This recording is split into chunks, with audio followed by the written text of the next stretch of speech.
What I have always said is that there were violations of election law by state officials and local officials in key states. The perfect example is the NFC Championship game between the Green Bay Packers and the Dallas Cowboys. I know that because I'm a Cowboys fan. And it was a catch. Are you a Cowboys fan? Because Cowboys are always on TV in the New York market. Congressman Byron Donalds was a businessman before he got into politics, working with banking industries in Southwest Florida. Growing up in a single-parent household in Brooklyn, New York, he says his mother made sacrifices to make his American dream possible. Donalds was a rising star among Florida conservatives. He served in the Florida House of Representatives and now is one of only 2 Black Republicans in Congress. That's why, in spite of even the stuff that we're dealing with today, the best is still yet to come for America. You really believe that? Absolutely, 100%. He's popular in the conservative movement. He ran on controversial ideas like speaking out against COVID-19 safety measures, and then one of his first acts in Congress was contesting the 2020 election. You were born and raised in New York, single mom. Yeah. She worked multiple jobs. Story of many Americans that look like us. The one thing she wanted for me was to get a high quality education, get the best education I could, because she just wanted me to get out the streets. She didn't want me to be a statistic. What was it about the Republican Party that drew you in? So I was actually a registered Democrat. I mean, my family was registered Democrats. What drew me to the Republican Party was really not just about the party itself. It was really about the principles of conservatism and individual liberty. Under the rubric, frankly, of our Constitution, the way it's written, what happens is Washington is allowed to focus on those things and actually be more efficient and more effective at executing those things. A lot of the other things that Washington does should actually be done at the state level. When it comes to vaccines and getting vaccinated, getting inoculated, the data statistically is clear.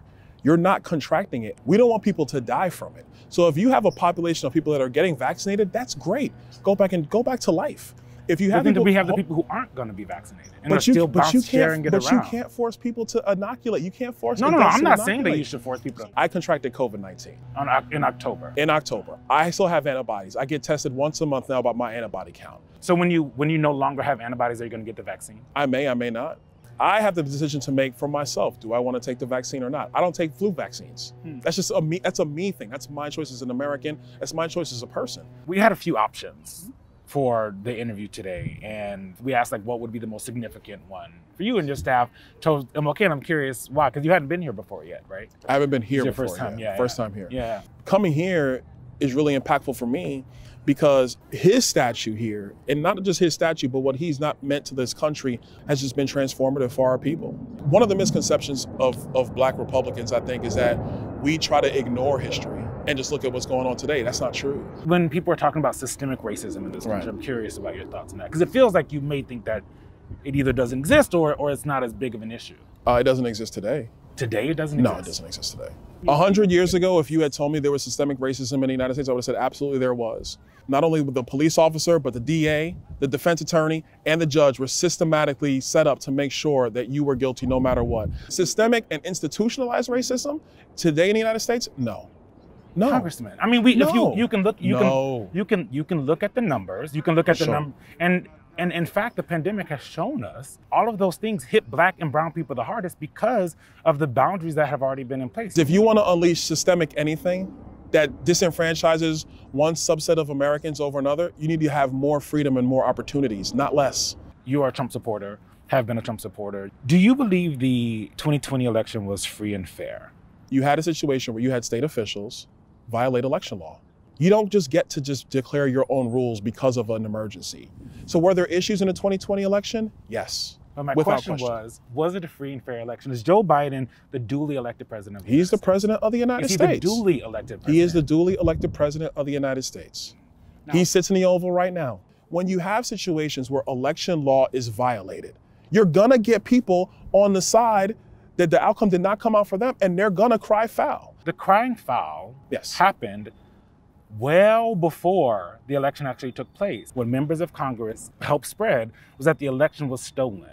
And that is not true. All of that is things that led to what happened on January 6th.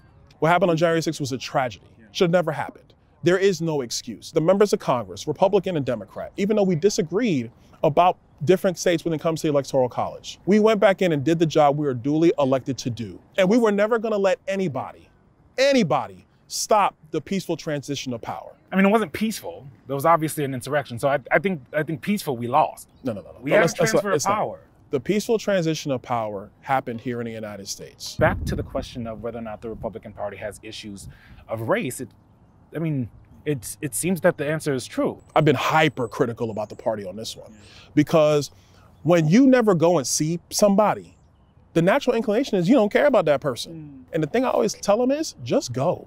Go sit and listen. And once you have that baseline of communication, that baseline of relationship, then you could talk about your policies and the thing you support, and people will be more receptive to it. If there's one thing I'll change about my party, it's that very fact.